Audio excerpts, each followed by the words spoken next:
gobolka bariga dhexe xiisadiisa daqiiqadda ka dambaysa waa isbedelaysaa.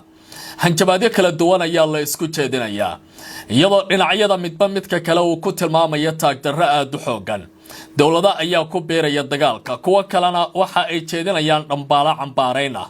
cunaqabateyn ayaa la isku soo rogayaa, dhinaca la saarana waa uu ku gacan sayraya marka la fiiriyo sida ay wax u socdaan. gobolkan waxa uu qorayaa taariikh cajiib ah, lamana yaqaano meesha ay jihadiisa tahay. haddii aan ku horeeyo taliska Centcom ee Mareykanka ee dhinaca bari ka howlgala, waxa ay tilmaamayaan in awoodii taagtii iyo tabartii wadanka Iran gaar ahaan ciidamada ilaalada kacaanka waaxda baduhu ay u muuqdaan kuwa taagdareeyay oo aan hadda wax tilaabo aan tahli karin ay ka qaadaan gudaha wadankaasi iyo dagaalada.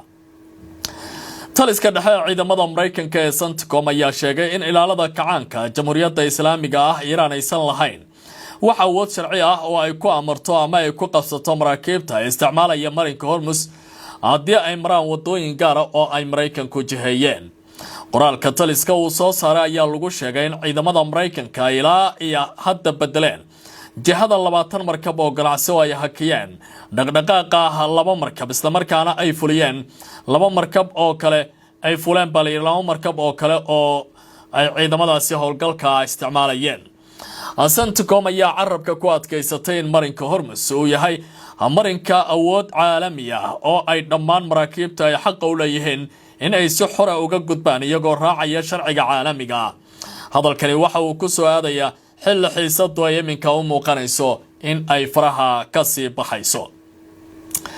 dowladda Carbeed ee Ciraaq oo si wada jir ay weerar ugu qaadeen Mareykanka iyo dalka Carbeed ee Sacuudiga ayaa si weyn uga galgalatay tilaabooyin ay ku tilmaameen xadgudub weyn oo wadankooda lagu sameeyo oo ay qaadeen ciidamada isgarabsanaya ee labadaasi dhinac, waxaana ay ku tilmaameen tilaabooyinkan in ay meel dheer geynayaan nabadii laga raadinayo wadankaasi in kooxaha hubaysan ee gacansaarka la leh wadanka Iran laga qaado hubka oo awoodda dowladda oo kaliya ay maamusho.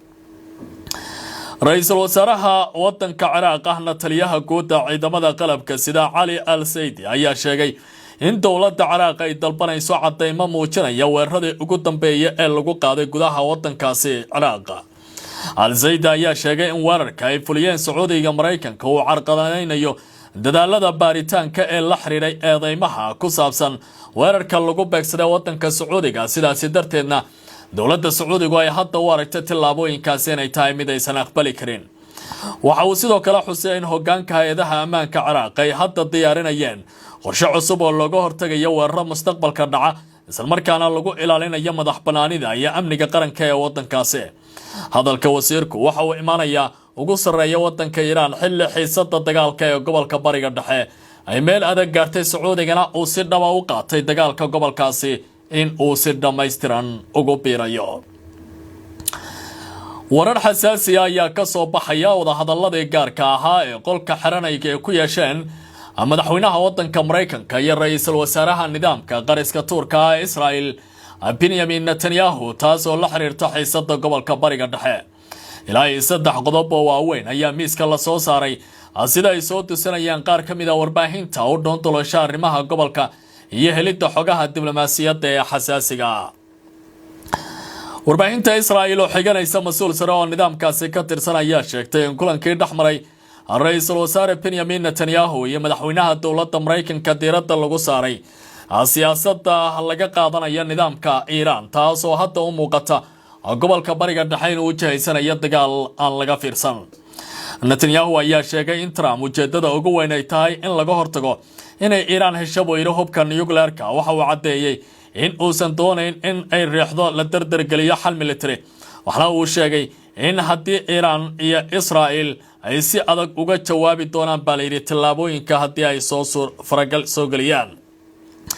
saddex ikhtiyaar oo kala duwan ayaa wararku qeexayaan caawa in miiska la saaray heshiis diblomaasiyadeed in lagu gaaro xalka, in cadaadis dhaqaale oo dheeraada lagu soo rogo wadanka Iran, iyo in laga qaado weerar military oo ballaaran haddii loo baahdo oo ay dhinacyadan si weyn diiradda isugu saarayaan.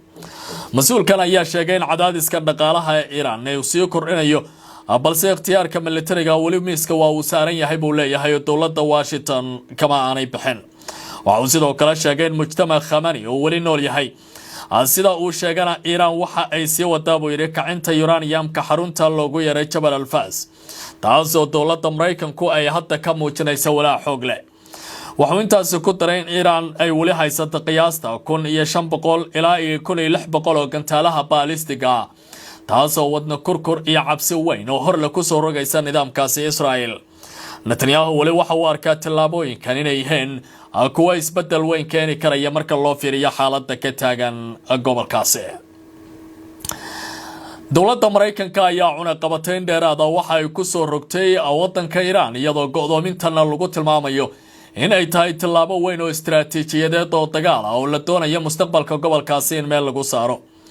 wasaaradda amuraha dibadda ee Mareykanka ayaa sheegtay in cunaqabataynta cusub ee maanta lagu soo rogay Iran ay taageereen dadaalada ciidamada badda ee Mareykanka ee lagu adkeynayo go'aaminta ama go'doominta dekedaha iyo xeebaha waddankaasi.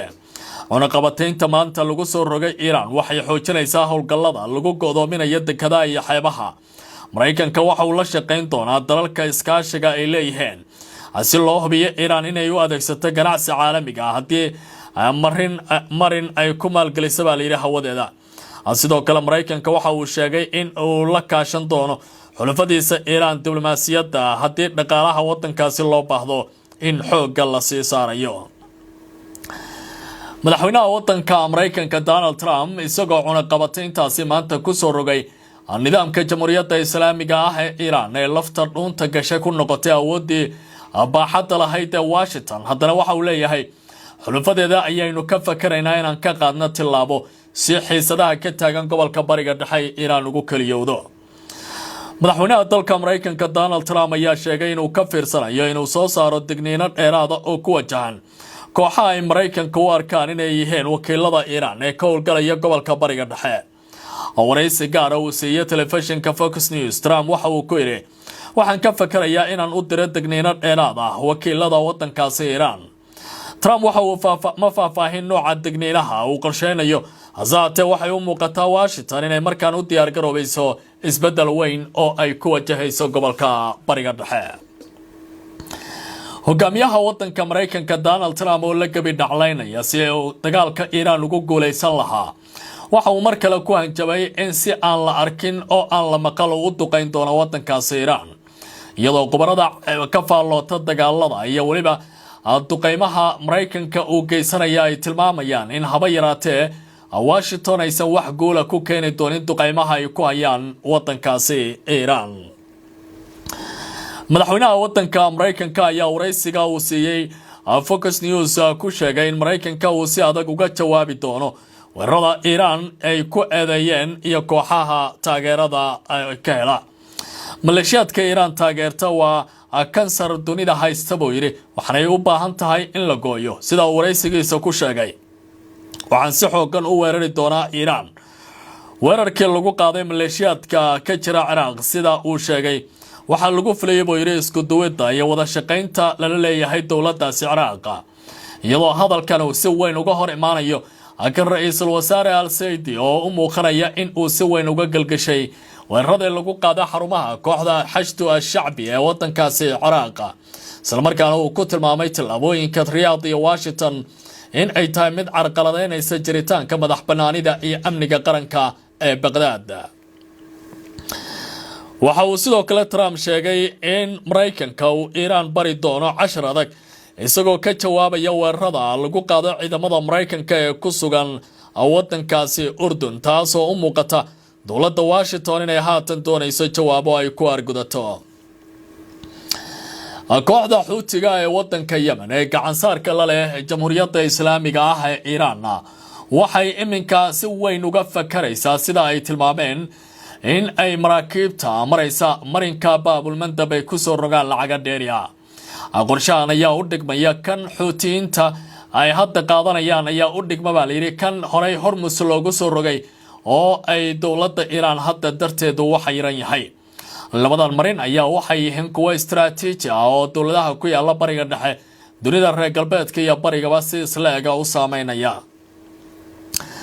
wakaaladda wararka caalamiga ah ee Reuters ayaa sheegtay iyadoo xiganaysa ilo gobolka oo xog ogaal u ah arrintan inay kooxda Xuutiga ee waddanka Yemen ay ka fiirsanayso inay canshuuro ku soo rogto maraakiibta ganacsiga ee maraya koonfurta badda Cas. sida ay sheegayaan ila wareedyada Reuters, Xuutiyiintu waxa ay daraasad ku wadaan hanaanka lagu qaadayo lacagta inta badan maraakiibta isticmaalaysa marinka Bab-el-Mandab oo isku xira badda Cas iyo gacanka Cadmeed.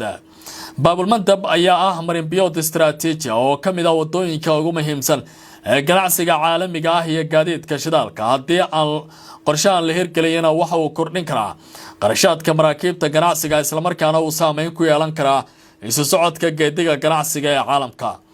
ila wareedyada Reuters ayaa sheegin baaliyo goorta kama dambaysta ah ee kooxdan ay qorsheynayaan in ay lacagaha ka qaadaan maraakiibta halkaasi gooshaysa. dowladda Mareykanka ayaa maanta weerar xoog la ku qaaday gobolka ku yaala galbeedka wadanka Iran ee Azerbaijan la yiraahdo, taas oo muujinaysa in Washington ay durbaba ka aarsatay dowladda Iran weerarka ay ku qaaday qaybo ka mid ah saldhigyada ku yaala wadanka Jordan oo oogii hore ee saaka dharbaaxooyin xoog leh iyo gantaalo la kulmay. telefishinka qaranka ee Jamhuuriyadda Islaamiga ah ee Iran ayaa sheegay in Mareykanka uu weerar ku qaaday goob ku taala xadka magaalada la yiraahdo Bin Shahar ee gobolka galbeedka Azerbaijan. sida uu sheegay agaasimaha maaraynta masiibooyinka ee gobolka Azerbaijan, gantaal uu soo riday cadowga buu yiri waxa uu ku dhacay meel banaana oo aan dad iyo dhismayaal lahayn. mas'uulkan ayaa intaas ku daray in weerarka uusan sababin wax khasaare naf ah iyo hanti ay sameeyeen, laakiin Mareykanka ujeedada weerarkaasi uu qaaday oo kaliya ay tahay buu yiri in ay jabaqda qaraxyada maqashiyaan shacabka halkaasi ku nool.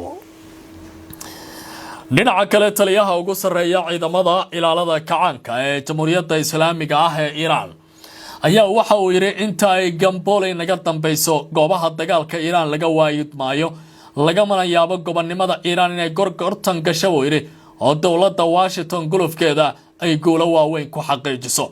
waxa uu yiri dhabaha rasmiga ah ee dalka Iran waa dhidibada oo loo taaga buu yiri madax banaanida ama guud ahaanba inta sharafta leh in ay geerida dhadhamiyaan.